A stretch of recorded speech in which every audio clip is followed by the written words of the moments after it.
What's a good word, everyone? It's your boy DKB here. I just want to say thanks for all the support. The channel's been steadily growing, and the number you see below, you can drop a text, shoot a voicemail, any ideas, topics, collabs, etc. you guys want to see. I'll include them in future videos and live streams, and I'll catch you again. Be easy. What's a good word, Jets fans? It's your boy DKB here, and we've been having trade deadline news flying in really for the last week and a half here, and it's been centered around a lot of the same players, but we did get some surprise news after an Athletic article dropped from Diani Russini, who we know has been pretty plugged in, right? She's dropped a lot of positive articles and a lot of decimating articles about this franchise over the years, but she always seems to have some pretty credible sources into what's happening or people directly involved or what the thought process is around certain decisions or certain fallouts and different things of that nature. So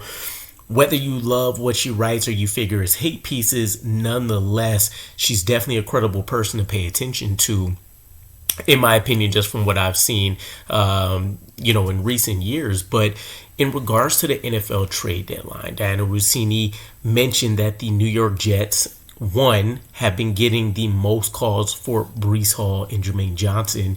So we'll circle back on them here in a minute. But more surprisingly, that the New York Jets are actually looking to become buyers during the trade deadline, right? Now, there's two different things I saw here. One, Ian from Jet Central had put out a video from NFL Network commenting about the Jets looking to add young players to this team. And in my opinion, it makes a ton of sense, right? For one, you'd love to be able to pick up some of these draft picks like we did with is it Tariq Black, the cornerback from the Giants that we picked up over the offseason? You take a look at the Jarvis Brownlee trade, for example. You take a look at the defensive tackle that we picked up in Briggs. So there's this accumulation of young guys that not only can be built up within the scheme, but also gives them this level of cap flexibility that they can play around with and figuring out which one of these guys or which handful of these guys they could potentially go out there and give extensions to a year, 2 years down the line. But when you take a look at that and then you add to this report from Diani Russini that we're looking to add a kick returner, you start to kind of see the vision of how Aaron Glenn may be envisioning, and even Darren Mucci to that point, handling some of these needs. You can't tackle everything in an offseason. And so at this point, you can shore up some of these, non-premium positions, if you want to call it that, right? And even at positions of a need. And keep in mind, we've targeted defensive tackle and we've targeted cornerback pretty heavily here, but the return game is one that you can make a strong argument has impacted or cost us 2 to 3 wins this season. And so if you're Aaron Glenn and company and you're looking at this and you're saying, what is our floor, right? Obviously, record-wise, we're 0-6, but realistically, let's say they can win 2, 3, 4 games by the time this season wraps up. You tack on those 2 to 3 wins that you feel like were directly tied to the special teams unit, and more specifically, the return game, kick returner probably most specifically. You can say, all right, we feel like objectively speaking here, we could be a 7-ish win game or 7-ish win team. And now we can go and stack on this, right? We can go and find us a quarterback this offseason that's going to allow us to groom and really grow this thing within Tanner Engstrom's playbook. You can go out there and find a new running mate to add to the trio. What would be Garrett Wilson and Arian Smith, because keep in mind, everybody else is a veteran or they're on these 1-year contracts or they're guys that we expect to walk away from. You can find that young trio of talent there, and then you can continue to try to build around Mason Taylor. You can look at adding depth to the offensive line. You can focus in on the edge rusher and try to find someone that can help provide rotational snaps from Jermaine Johnson and Will McDonald, or even someone to replace Will McDonald since he's not much of a run defender. And you don't really have to worry about these positions anymore, like cornerback or like defensive tackle per se, because you have these established guys in there and you have these young guys helping prop things up. So I will say, in terms of the returner, it took me a minute to kind of grasp my mind around it, but when I propositioned it from that mind of thinking, it does make a ton of sense, right? Kenny Nwangwu is a guy that should go down as a legend, and probably an underrated legend in the return game, but the problem with him is health. The moment anybody breathes in this direction or there's a cleat that touches a blade of grass within 5 miles of him, he seems to go down with an injury. And it's very unfortunate because we got to see it in the Broncos, right? He's a very electric returner. And so you love to be able to have that. But because you have these availability concerns, it's not something that you can truly go out there and rely on, right? And we've seen, not only just in the return game, you've seen special teams as a whole, right? Kind of go through this evolution now of a ton of blocked field goals, ton of blocked punts. You're seeing, obviously, the electric returns that are out there with the new kickoff rules. And there's different builds and different archetypes that you can rely on now to really get you big plays in that aspect. But you have to be on the field in order to get that done, right? So the good news would be, when we're talking about the Jets being buyers, it's not that they have to go out there and spend, a fourth round pick or something to acquire one of these guys. You're imagining Diani Russini is going to be able to try to keep this trend going of really flipping or just spending a day 3 pick in order to bring somebody on. The key for me will be, do we have control over multiple years, right? I don't want to bring someone over. It's a 1-year deal, even if they're making a, veteran minimum contract or something like that. And then we have to go out there and also extend this guy and, give them a couple million or whatever the case is just a year later. But otherwise, I don't really have any issues with the approach itself at all. The flip side to this is, it's going to be harder for us to be sellers than I think many people expect, right?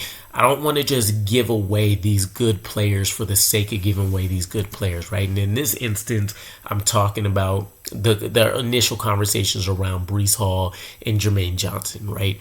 Again, Diani Russini has talked about this. I've seen Connor Hughes talk about this. Zach Rosenblatt has brought it up, but there's been a lot of calls being made around these two players specifically, and we'll see if I heard there was interest from 49ers, for example, with Will McDonald. Tony Adams' name has come up as a potential Robert Saleh reunion candidate. So there's guys that could be had out here for this Jets team, but how much do you really want to gouge this roster? Because the issue with this is, generally speaking, this is something that would have occurred in the offseason or something like that with Aaron Glenn and Diani Russini, right? You're doing it in season. You're trying to hopefully stockpile the picks for this next upcoming year. But you really would love to have a surplus at these positions you're giving away, right? In the event you do trade Jermaine Johnson, do you really want Michael Clemens being your primary edge rusher opposite Will McDonald?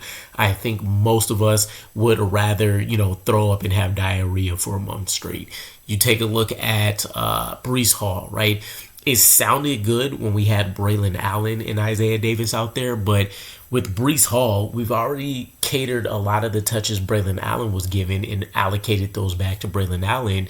And I thought a lot of those, honestly, would be picked up by Isaiah Davis. So you also have this struggle of how the staff is redistributing, rushing attempts and even ability to make plays out of the backfield if you're a running back by funneling things through Breece Hall. And then, of course, the issues we have with Justin Fields and, his ability or lack of ability to go out there and really just toss the ball around. Not with reckless abandon, but just in general, right? Give your guys the chance, as we've heard multiple times within the week. So when you look at the value that these guys are returning back, right? In both cases, Connor Hughes came up with this. For Breece Hall, he said what he's hearing right now is essentially a 5th-round pick. And if there ends up being competition that heats up around Breece Hall, based on what Diani Russini is, coming in and off the phone calls telling these other GMs, maybe that could be bumped up to a 4th. And I would imagine that in all of these situations where you're talking about potentially being able to elevate the price, is going to come at the cost of some kind of condition, right? It's not just, all right, no issues here, I'll give you the 4th instead of a 5th. It is going to be playing time. It's going to be merit-based. It's going to be something along those lines, which it is what it is. But essentially, it's not truly a elevated pick status, right? So for a 4th round pick, do I really want to get rid of Breece Hall, who's really our only proven weapon coming out of the backfield right now? As great as I feel about Isaiah Davis and what he could be in the league, no, right? You also have to look at who's going to fill that new Isaiah Davis and Braylon Allen role if Breece Hall leaves and then they move guys up the depth chart, right? It's not like we have Donovan Edwards anymore just waiting in the wings that guys feel really excited about. So something to consider. Also, you look at Jermaine Johnson's situation. Now, with Breece Hall, it just sounded like Connor Hughes mentioned this is just per sources.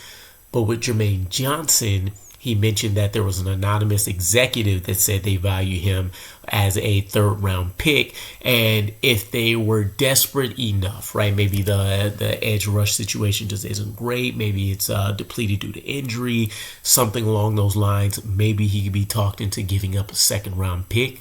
We already heard the early reports that the New York Jets would only even be willing to entertain this if there were multiple, I'm assuming, high-level picks involved in the equation here. So, to me, this is excellent news, right? Jermaine Johnson, again, you guys know me. I feel like he's a face of the defense type of player. I feel like he's perfect for the mentality that and leadership that Aaron Glenn is looking for just as a whole. And we've seen the energy infusion he gave the defense as soon as he touched back on the blades of grass on the field. So I wouldn't really want to get rid of him, right? Again, it was going to take like a Jamal Adams, multiple first, a 2nd or something like that, a couple 4ths, in order for me to even feel good.